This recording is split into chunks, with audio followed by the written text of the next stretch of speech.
How do you get a website that is decent and good to being great? Well, there's the obvious things: clean layout and functional design, text easy to read, great font, great pictures, good layout of copy, and then the use of brand colors and things like that. But there's also some pet peeves that I have when it comes to design that could really just destroy your design. There are the generic stock photography websites that look run-of-the-mill, that basically have all the quote-unquote right elements, but they still feel like they're off.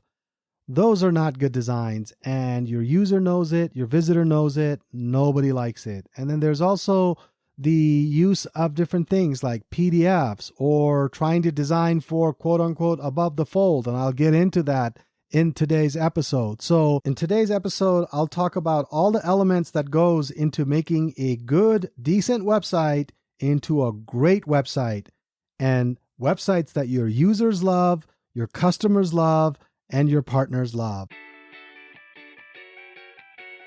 Welcome to the latest episode of Corner Your Market. I'm your host, Silas Kimide. In this podcast, I talk about all things digital marketing, from website design and development to SEO and PPC, as well as paid advertising, email marketing, social media, and anything in between.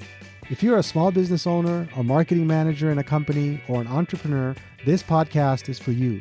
So tune in every Thursday at 10 a.m. You'll gain some practical insights, new strategies, tactics, and tools that will help you grow your business. To subscribe, go to corneryourmarketpodcast.com and select the podcast app of your choice. Then you can hit subscribe within those apps.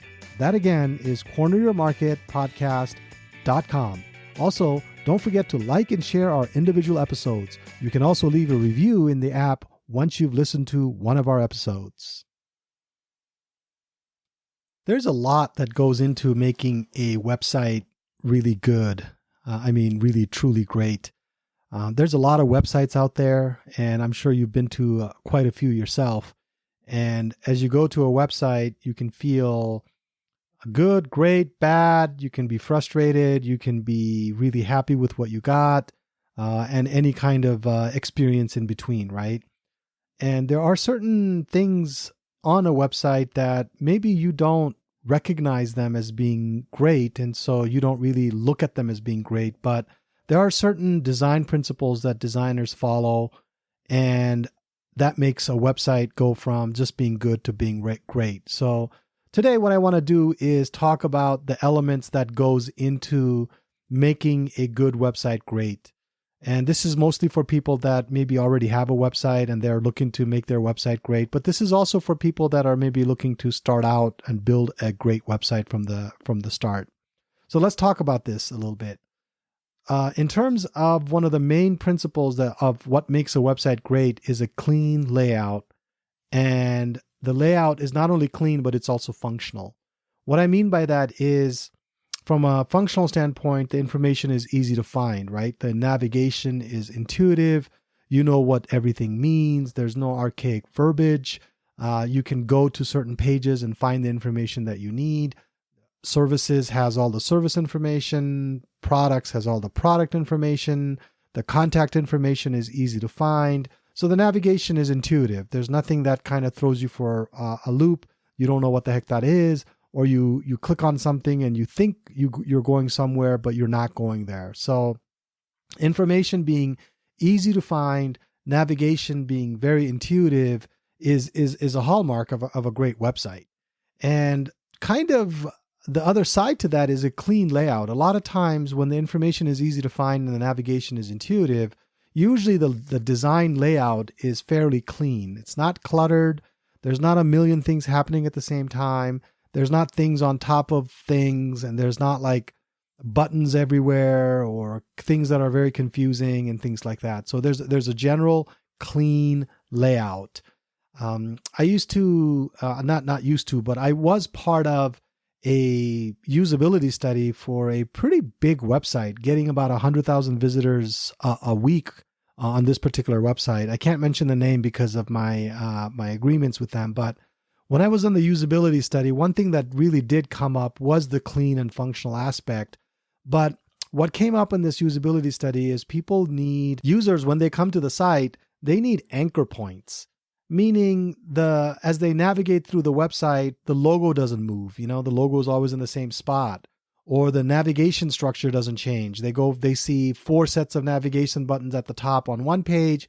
When they click on a different page, they see 7. That kind of rattles people, and they don't get they lose confidence in the website when things like that happens.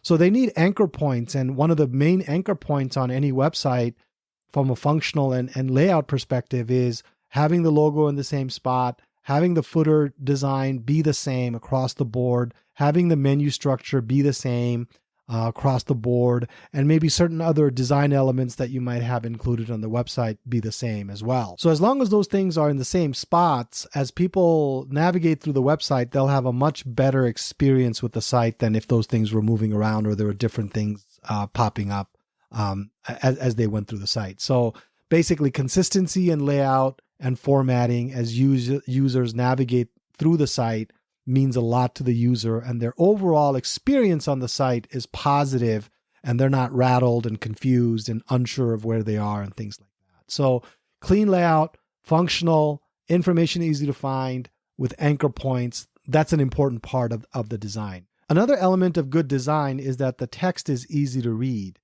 What I mean by that is the font's not, some weird font that maybe the designer liked, cursive in some patterns, maybe the common letters are hard to see or read, or maybe the font's too small or the font gets too squished and it's hard to see differences and things like that. People get really irritated when they can't read the font, when they can't read when they've made an investment in a website and they've decided that they're going to read through and things like that, and then all of a sudden it's hard to read, it's not well organized, and it's just, the font just makes a big difference. So anyway, easy to read font is a big thing. Also, keep in mind that people, when they're on a website, they follow an F pattern when they are consuming the content. What I mean by that is, if you think of the letter F, the capital letter F, think of the top left corner of the F, and then people will go from the left to the right, and then they'll go back to the left and go down, and then go right again. And then they go back to the left, come back down, and go right again. So if you follow their eye movements, that's what they're really doing. So that's usually, obviously, in the English-speaking world where you read right to left, that's usually the case. So anyway, just keep that in mind, that people, that's how their eye movements are going as they're going through the website. And then also, when you have copy, I get it, sometimes you have to have a page with lots of explanations. Your product needs to be described, things like that, and you have paragraphs of information and things like that. It's not a bad thing to have good information. So don't just like simplify information just for the sake of it. But when you're laying out the copy, make sure that you use headlines and breakpoints. You have bullets and bold text and italics and emphasis text and things like that. And that you don't go too heavy on these either, where it becomes a really busy page. Use breaks, white space, images, things like that to break up that copy, because really people scan and they skip through sections, right? They're scrolling, they're basically looking at headline to headline to headline, what makes sense. They're looking at lists, if you have a list. They're looking at bold text. They're basically scanning through to pick out the information that they need on the website. As much as we think that they're going to read, 750 words in one sitting from word 1 to word 750, that's just not what we find when it comes to website content consumption. So anyway, copy and the way that it's laid out is very important as well. And then another thing is images. And images, if you go to a good website, you'll notice that they have great images, right? So great pictures in many ways makes or breaks a website. If you have bad images, small images, low resolution images that just don't make any sense to the copy and things like that, it just kind of you kind of have a bad experience with the website. So great images, it's good. It's worthwhile to invest in great images. And then also the use of brand colors. And I see this as a loss in many designs, is they don't use the brand colors in a creative way throughout the website, right? Usually a brand will have 2 or 3 very distinct colors. Maybe they'll have an accent color. And the designers that I've worked with that have designed great websites, they know how to use the brand colors. Maybe they'll use one for the H1 tag, and then they'll use another one for an H2 tag. They'll keep it consistent. They'll add little lines, little accents, little watermarks, little borders, little font adjustments with the brand colors, just to kind of reinforce those colors, reinforce your branding and things like that. So the use of brand colors is also very important as well. And I kind of hinted at this, but subtle touches makes a big difference. I like websites that have certain watermarks. They've been very creative about the way of using their logo as watermarks. Or maybe they've added some borders to the images that they're showing. It's not just a rectangular block of an image. They've actually used certain elements to kind of make it stand out or make it really good and things like that. So, and then one of the biggest things when it comes to design is making sure that your website is designed for mobile devices. Really, it should go without saying, but there are so many websites that are not optimized for mobile devices. And it's so easy to do, to be honest with you, with modern CMS tools, that you really shouldn't neglect it. I would recommend that you actually do a mobile device layout of your website when you're designing it. Don't just have a desktop version layout, but once you've finalized the desktop version, have a mobile design set up to see what it would look like, how it would flow on a mobile device. And some of the main things that you want to keep in mind when you're looking at a mobile device, obviously it's a smaller screen. So how readable is the content? What's the size of the font? How are the images stacking when you're looking at a smaller website? Are the call to action buttons where they should be? Does the content flow? Are there odd breaks? A big one for me, because I've heard people say it, is you'll have a menu button or you'll have a call to action button or something like that that's just too small. And you can't really use your thumb to navigate further or do what you want to do because the button's too small. And I've seen that. I've seen it so many times, and you'd be surprised at how often I come across.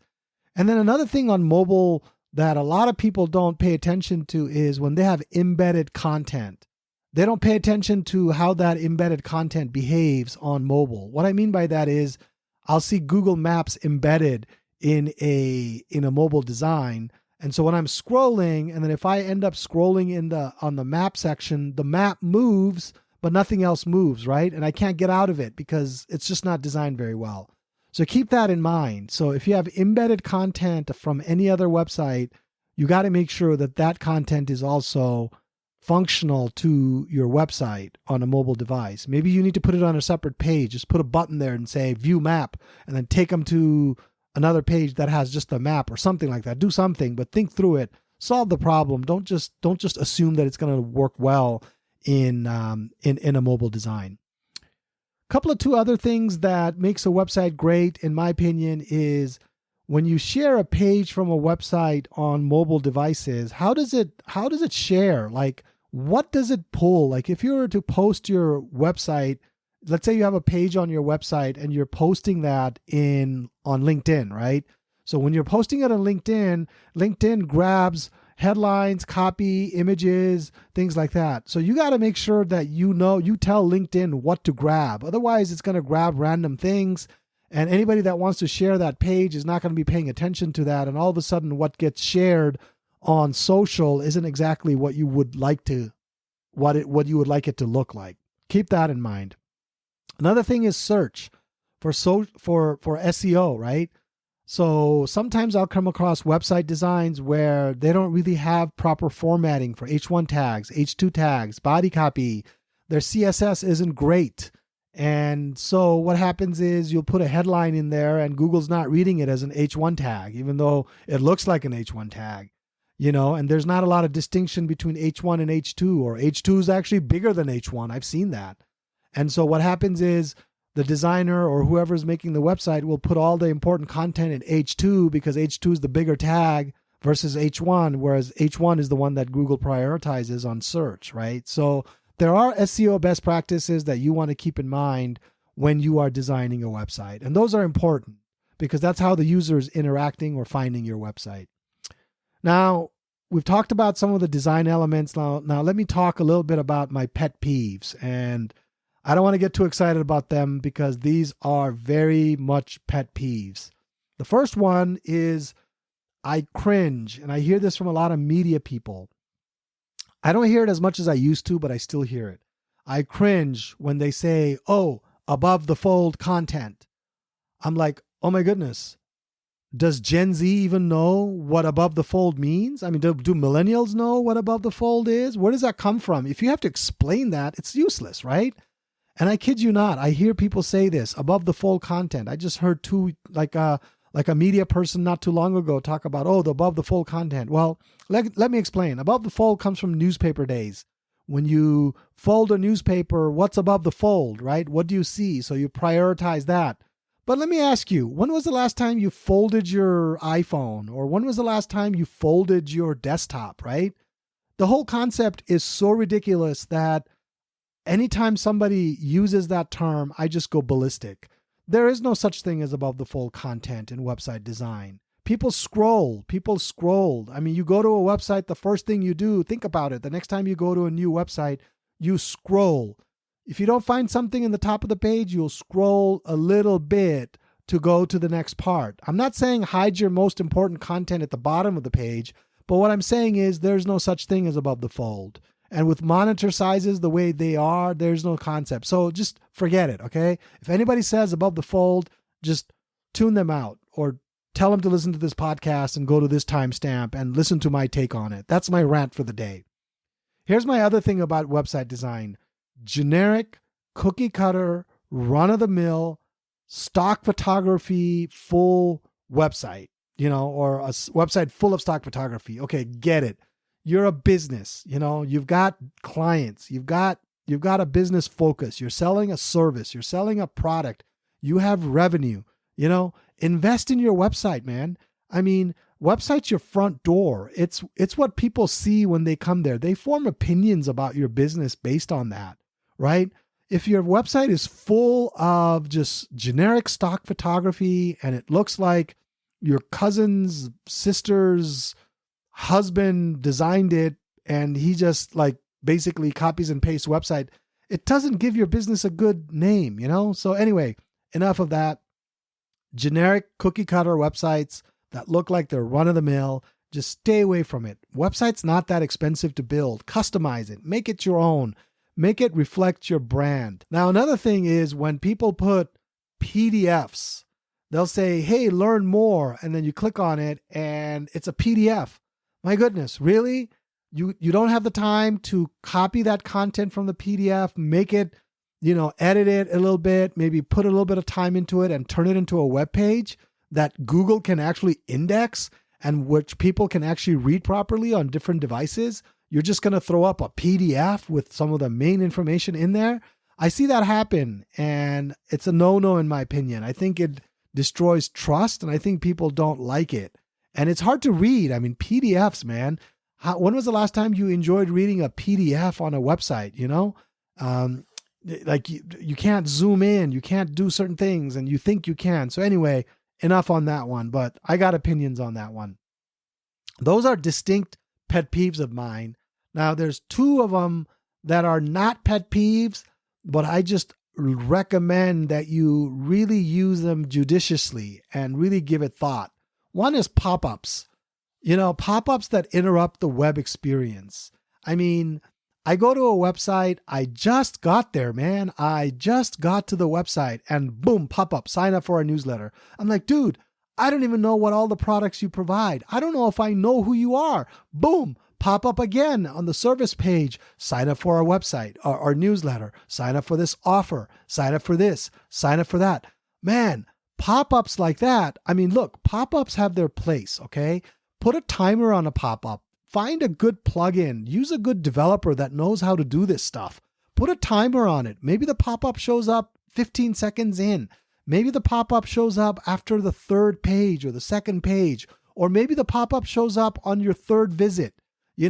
So make it intuitive and also make the pop-up go away after maybe 2 pages. Don't just keep interrupting it. Same thing with those chat things that show up on the lower right-hand corner, right? I mean, look, I'm here to get information. I don't need to talk to your sales guy just yet, right? Give me a little bit of time. I'm on the website because I probably don't want to talk to a sales guy right now, right? So when I'm ready for the sales guy, minimize that chat. Make it a little bit visible, but don't have it pop up right in my face. Chat, talk to an agent, all that kind of stuff, right? So I think we're getting better as designers and developers and marketing people, and we're kind of not using that as much as they used to, but still pop-ups are still something that I think they're valuable. Don't get me wrong. I think pop-ups are really valuable, and I think pop-ups serve a purpose, and I think you can use pop-ups for great effect. Same thing with chat. Just be judicious. Be smart about it. Be smart about how your user is experiencing it and how they're kind of going to use your website. Another one that's a big maybe, not a pet peeve, but somewhat of a maybe, is super long forms. Okay. Now, when you have a form on your website, look, people don't want to give their names, phone numbers, and email addresses to some random website anymore, right? And so I read a stat many years ago that said every field that you add on your form, you reduce your response by 25%. So let's say you have a form with 4, which is first name, last name, email address, and phone number, which is really all you need when to contact somebody and get a hold of them, right? So now let's say you want to ask industry, and you want to ask profession, and you want to ask, how did you hear about us? You want to ask blah, blah, blah. You're just going to lose people, right? Take what you can get: a first name, a last name, an email address, and a phone number, right? If you can get that information, figure out a way on your back end to get more information or establish contact. Maybe you collect that information, and the first information that you send out asks a few more qualifying questions to make sure that this is somebody that you really do want to contact, right? So anyway, and then another thing on the long forms is sometimes I'll come across websites and web design where the form is so long, like it scrolls like 2 scrolls or 3 scrolls or something like that, page up, page down, and it's just inconvenient. It's hard to kind of keep track of a form that long. And also, I mean, maybe it's just me having spent so much time on the internet, is what happens if my browser freezes after the 17th box I've filled? Does that information get saved? Does the user know that information is being saved? So be smart about forms. If it's too long, try to break it up into different pages. Put little navigations at the top of the form to tell people where they are in the filling process. That way they can get a visual idea of how far along they are and where they can go. And another thing is, add a save button if you can. I know programming wise it can get a little bit expensive. You've already got their email address. You've already got their things up front. Now, if you add the save button, you can always email them the link to the form if they abandon it, if they don't fill it up, and things like that. And it can really help you long term in terms of getting the information that you need. So anyway, my maybes on that are pop-ups and super long forms, and then those chat bots that I mentioned to you. So that's more on the web design side. There is one element to landing pages. Landing pages are specific to media campaigns that you might run. It's kind of relevant to this conversation a little bit. Landing pages do have best practices. I've come across PPC and Facebook advertising people that basically say landing pages don't work and they don't use landing pages. That's a whole different conversation. What I'm trying to say is, if you do design a landing page, there are a few things that you want to keep in mind. And a landing page is a little different than the generic part of your website, the general part of your website, right? Landing page is attracting paid traffic. Listen to that carefully. Paid traffic. You are paying for somebody to come to this page, right? So if you're paying for that traffic, you got to be really good at getting that person the right information as succinctly as possible and putting that unique value proposition in front of that user as quickly and as efficiently as possible. Very important. Don't neglect it. Make it quick, make it easy, grab their attention, get the messaging out there up front so that they know why they're there, why they click that link to get there, and they stay on the site. And the other thing is, don't put links to other parts of your site at the top.